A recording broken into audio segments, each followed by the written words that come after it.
So now, since I caught up on some of those experiments, I'm going to go into some of these insights, these little downloads in consciousness that I don't really know where they come from. They're a little bit disjointed, but they're related, and to me, they all build context. So I did this last year and the year before, especially the year before, quite a lot, but I haven't really done it since.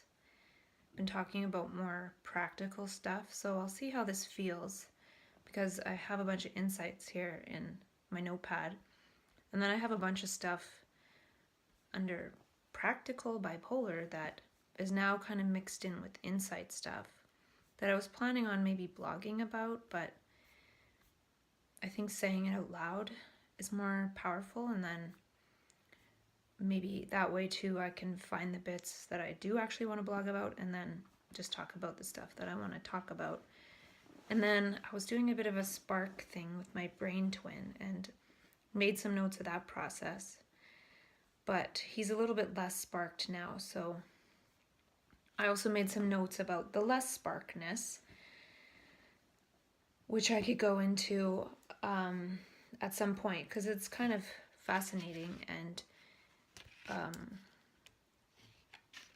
sparking and the unspark. So there's that, and then I've been taking other notes. So I'm sort of building up with all these notes that if I don't talk about them with myself on video and translate them into that, I'll probably never look at it again. And some of that, what I've written down, I'm like, oh, I got to get back to this. But I think talking about them is a good way to find the bits that I need to look into further, the bits that I just wanted to talk about, all that. And then I had to check the mail later, and I might have got my supplements, so I'm going to have to do a bunch of crisis planning videos. So I'll do some insights when I can, and then after that, do the other stuff that I have to do mixed in there. So the insights aren't really the priority this time. They're more, if I can get to them, I can get to them. Whereas last time it was more about, or last couple of years, it was more about the insights and then not really getting some practical aspects in place that I didn't know about anyway. And I just took 4,000 milligrams of taurine to keep with the calmness, and I am sort of keeping my brain on a more calm level. And so I wrote down that I'm kind of designing a low stress lifestyle for acquired, highly sensitive personhood. And this is something I talked about with myself at some point a long time ago. So I'm okay talking about stuff I already talked about as long as it's building something new. So now that I have this spire, it's helping me sort of see ways that I can build in a low stress lifestyle. And when they come out with their Spire health tag, it also measures heart rate variability and sleep. I'm going to have more data on that as well. So this is helping me with that. And I also made a note about the calm before the storm because of how I looked at my old Muse monitor screenshots, and my brain was really calm right before I had a major crisis, and then it really wasn't calm. So likening this whole thing more to weather that we can't control, but we can prepare for and be ready for different scenarios, just like we have summer clothes and winter boots and rain boots and different equipment so we can survive the weather. That's one of the things we had to do in evolution, was survive weather. So now it's surviving weather in consciousness and weathering consciousness and weathering feeling like a separate entity versus like everything. It's a little bit disorienting. And also learning how to sleep. The brain is really awake as energy rises, and it makes it harder for it to go to sleep.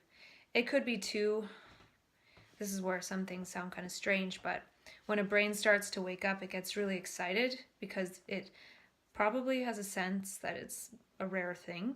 So that might cause a tendency for the brain to want to be awake even more because it knows it has a lot of work to do. And so it's hard to go to sleep because it's not like, well, I'm just going to wake up and be watching Netflix and TV all day tomorrow. It's like, no, I got a lot of work to do. So that could also be another reason why it has a tendency to stay awake. And then I wrote down this idea about lived experiments. So people with mental health diagnoses are often called people with lived experience, but I'm turning it into living experiments, like experimenting on my own with my own life, with what works for me.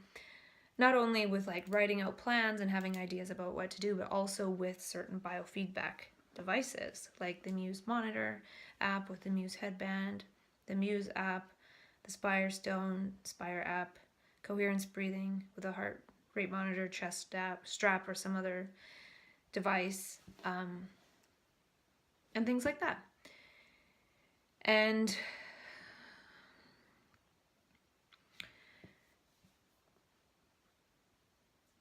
I also wrote down that I think the focus setting of the Spire app sort of tells me what I should be doing more of, or because the thing I notice when I'm at home working and doing my own research and my experiments and Googling and looking up different things and sending things to other people, I don't have any tense breathing doing like the work I'm doing. But when I'm at work, then I have all this tense breathing. So it's like, okay, do more of this stuff that really makes you focus. It's like telling me, okay, this is making your breathing focus. This is what you can focus on. So do this. Do more of this. And I think that could be true. And then the tense is sort of like, do less of this or figure out a different strategy for this. And also, I kind of realized in this whole process of going to the family constellation meetup, and then also what I said in a previous video today about safe space for saying what I see. So I was saying how I kind of notice when people hold themselves in funny ways that eventually are going to lead to pain and distortion of the body. And I always have. Not that I'm not saying I'm perfect. There's a lot I can change too. I haven't taken that training. But it's almost like having a safe container and a safe space for saying what I see. Like, don't stand like that, do this, blah, blah, blah.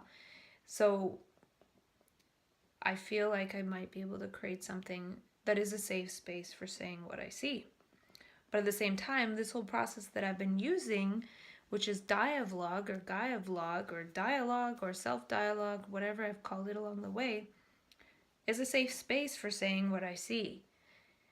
And it's not really a space, but it's a safe container for saying what I see, and I can say what I see, and my iPhone doesn't talk back. One day it might, but not right now. One day I might be able to say things and the iPhone will be like, no, that's not true. I'm tapping into the universal unconscious, and it says no. But maybe it'll be able to tap into that too and have a conversation. But now I can see that I'm sort of creating safe space for me to say what I see. And it'd be cool to do that with other people.